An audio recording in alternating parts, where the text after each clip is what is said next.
Hello दोस्तों, आप सभी को ITI 3 क्लासेस में पुनः एक बार हार्दिक स्वागत अभिनंदन करते हैं।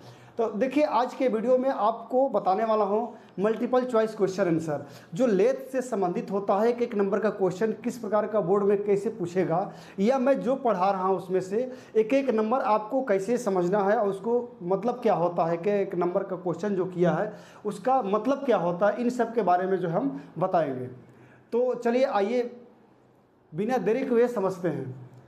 इसके पिछले वीडियो में आप सभी को हम बताए थे पार्ट्स ऑफ लेथ, तो यह बेड कितने प्रकार का होता है, स्पेंडल नोच कितने प्रकार का होता है। तो मैं आशा करता हूं इसको आप देख लिए होंगे, समझ लिए होंगे।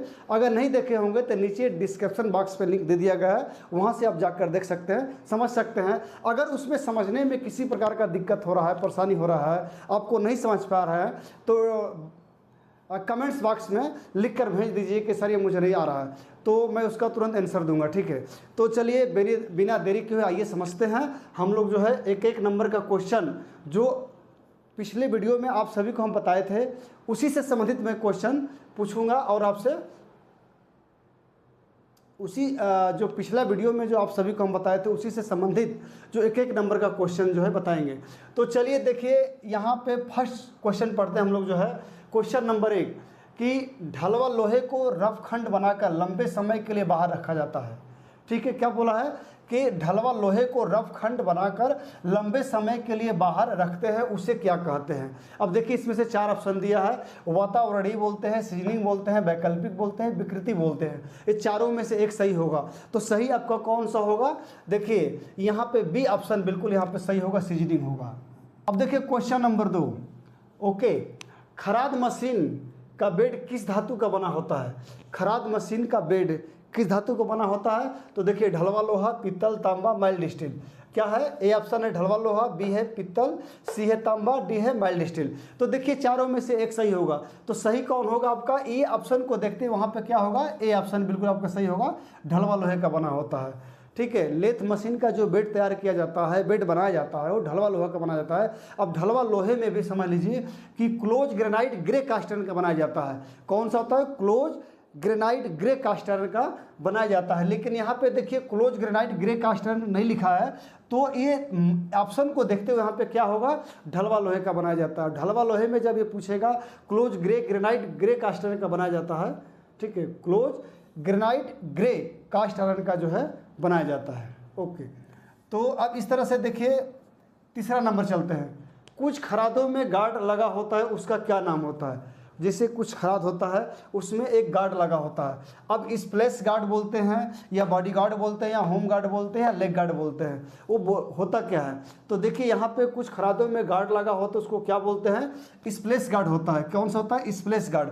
अब देखिए यहाँ पे स्प्लैश गार्ड के बारे में ज़रा समझिए, स्प्लैश होता क्या है। तो देखिए, आप जो है कार्य करते हैं मशीन पे, जो है टर्निंग करते हैं, तो वहाँ से चिप्स जो है बहुत जो है चिप्स जो गिरता है ना, तो क्या होता है जब मशीन स्पीड में चलता है तो चिप्स कुछ जो है टकरा कर जो है बाहर फेंकने लगता है, चक में टकरा कर। तो जो बाहर फेंकने से रोकने के लिए क्या होता है, पीछे के साइड में क्या होता है, एक गार्ड लगा दिया जाता है। उस गार्ड का क्या नाम है? लेथ मशीन के पीछे जो है गार्ड लगा दिया जाता है, उस गार्ड का क्या नाम है? स्प्लैश गार्ड होता है। तो यही जो क्या होगा कि कुछ खरादों में गार्ड लगा होता है, उसका क्या नाम होता है? स्प्लैश गार्ड होता है। कौन सा? स्प्लैश गार्ड होता है। ओके, अब देखिए इस तरह से क्वेश्चन नंबर 4 चलते हैं कि टूल रूम लेथ के बेड की लंबाई कितने से कितने mm तक होता है? टूल रूम लेथ के बेड की लंबाई कितने से कितने mm होता है? देखिए यहाँ पे 4 ऑप्शन दिया आपका, 135 से 120 mm, 135 से 180 mm, सी है 150 से 180 और 100 से 90 mm। इसमें से सही कौन होगा, आप जरा इसको बताइए। तो यहाँ पे सही कौन सा होगा? 135 से 180 mm यहाँ पे सही होगा। ओके, जो लेथ बेड की लंबाई होता है, टूल रूम जो वाला है, टूल रूम की बेड की लंबाई जो है 135 mm से 180 mm के बीच होता है। तो इस तरह से आपका बी ऑप्शन सही है। अब देखिए क्वेश्चन नंबर 5 लिखा है टूल रूम लेथ के लक्षण होता है। अब टूल रूम जो है लेथ के क्या लक्षण होता है, कैसे पहचानेंगे कि ये टूल रूम जो है टूल रूम लेथ है? कैसे पहचानेंगे कि ये सब जो है टूल रूम लेथ है? तो जरा देखिए समझिए, ए ऑप्शन, इसका प्रयोग बहु उत्पादन में किया जाता है। अब पहले आप समझ लीजिए कि टूल रूम लेथ का जो है काम जो है बहुत उत्पादन करने के लिए नहीं होता है। बी ऑप्शन, इसका प्रयोग टूल डाई गेज पुर्जे बनाना होता है। यानी यहाँ पे ये ऑप्शन को देखते हुए यहाँ पे बी ऑप्शन बिल्कुल यहाँ पे सही होगा। इसका जो है प्रयोग टूल डाई और गेज पुर्जे को बनाने के लिए किया जाता है। और सीएनसी मशीनों की तरह कार्य करती है इनमें से सभी। यानी देखिए सीएनसी जो है प्रोडक्शन वाला कार्य करता है, प्रोडक्शन में यूज किया जाता है इसको, यानी मास प्रोडक्शन में यूज किया जाता है, और इनमें से सभी, ये गलत होगा। तो इस तरह से आपका आप चारों ऑप्शन को देखते हुए यहाँ पर सही कौन होगा? B option.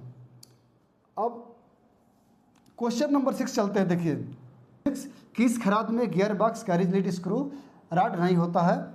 तो जरा इस चार ऑप्शन में देखिए सही कौन है? सेंटर लेथ, स्पीड लेथ, उत्पादन लेथ, बेंच लेथ। अब देखिए जरा सोचिए कौन इसमें सही होगा। तो देखिए सेंटर लेथ में पहला ऑप्शन देखिए, सेंटर लेथ में बेड कैरिज होता है ना। दूसरा बी ऑप्शन है स्पीड लेथ। और उत्पादन लेथ, उत्पादन का मतलब समझ रहे हैं? उत्पादन मतलब जो है उसमें स्वाभाविक है कि यहाँ पे जो उत्पादन लेथ जैसे सीएनसी होता है ना, एनसी सीएनसी, तो यहाँ पे क्या होगा कि आपका जो बेड होगा, कैरिज होगा, सब होगा इसमें। और D bench lathe, bench lathe भी सेम होता है, सेंटर लेथ की तरह ये भी बेंच लेथ होता है, बस इतने मात्र होता है कि बेंच लेथ छोटा होता है, लेकिन उसमें भी बेड और जो है कैरिज सब होता है। तो एक बचा ऑप्शन आपका बी ऑप्शन यहाँ पे, तो स्पीड लेथ होता है।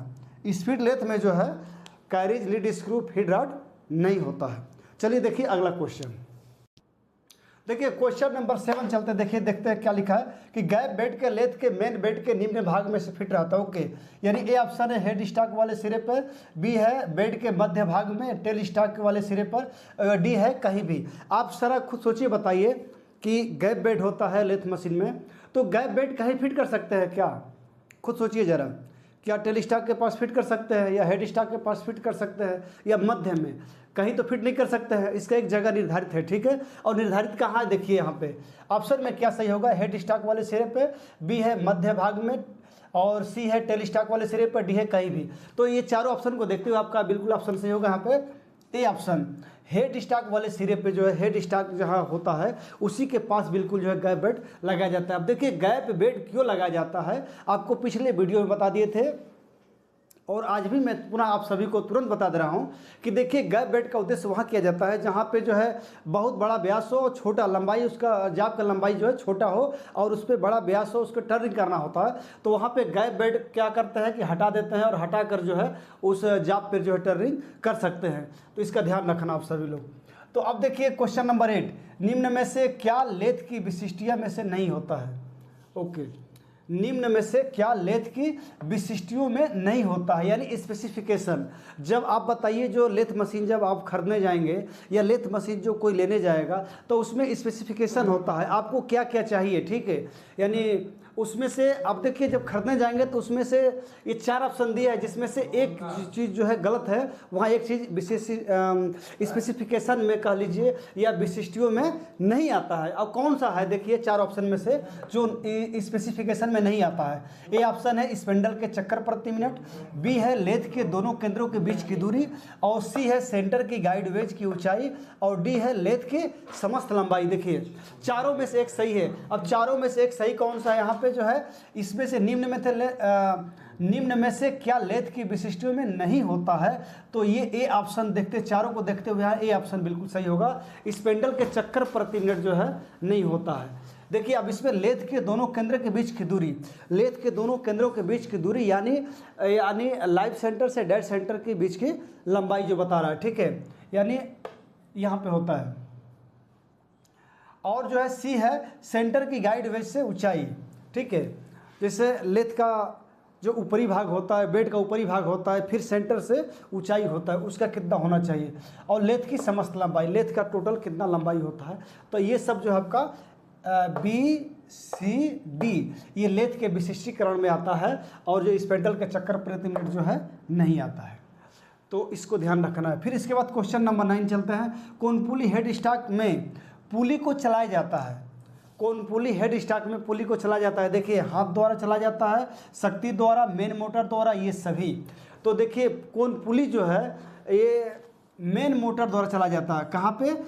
कौन पुली को जो है मेन मोटर से जो है जो 3-4 स्टेप की कोनपुली होता है, यानी का जो कोनपुली हेड स्टॉक वाली क्या होता है कि जो शाफ्ट होता है, शाफ्ट के जो है पिछले भाग में जो है 3-4 स्टेप की कोनपुली बना जाता है। ठीक है, अब वो जो 3-4 स्टेप की कोनपुली होता है उसको पट्टे के माध्यम से क्या होता है कि मेन मोटर से पट्टे के द्वारा जो है कनेक्ट कर दिया जाता है, ताकि अब स्पीड चेंज करना होगा तो वहाँ पे पट्टे को जो है चेंज करके जो है स्पीड जो है चेंज किया जाता है। तो इस तरह से अगर कोनपुली को चलाना होगा आप सभी को, कोनपुली को चलाने के लिए शक्ति यानी कह लीजिए मेन मोटर द्वारा जो है कोनपुली को चलाया जाता है। ठीक है, इसके बाद क्वेश्चन नंबर 10 देखिए, टेल स्टॉक का ऑफसेट सेट करने के लिए उस पर निशान अंकित होता है। अब यहाँ पे देखिए लेथ मशीन में एक टेल स्टॉक होता है, जो आप बताए थे ना कि लेथ मशीन का जो 3 भागों में डिवाइड किया है, head stock, tell stock, carriage. तो टेल स्टॉक के माध्यम से टेपर जो है टर्निंग, लंबे जो है टेपर टर्निंग के लंबे से लंबे टेपर की लंबाई जो है यानी टेपर टर्निंग कर सकते हैं। ओके, यानी बाहरी टेपरिंग। तो आप यहाँ पे देखिए टेल स्टॉक के ऑफसेट सेट करने के लिए उस पर निशान अंकित होता है। अब देखिए जब टेपर काटना होगा तो कहीं तक कहीं टेल स्टॉक के बॉडी को क्या करना, ऑफसेट करना पड़ेगा।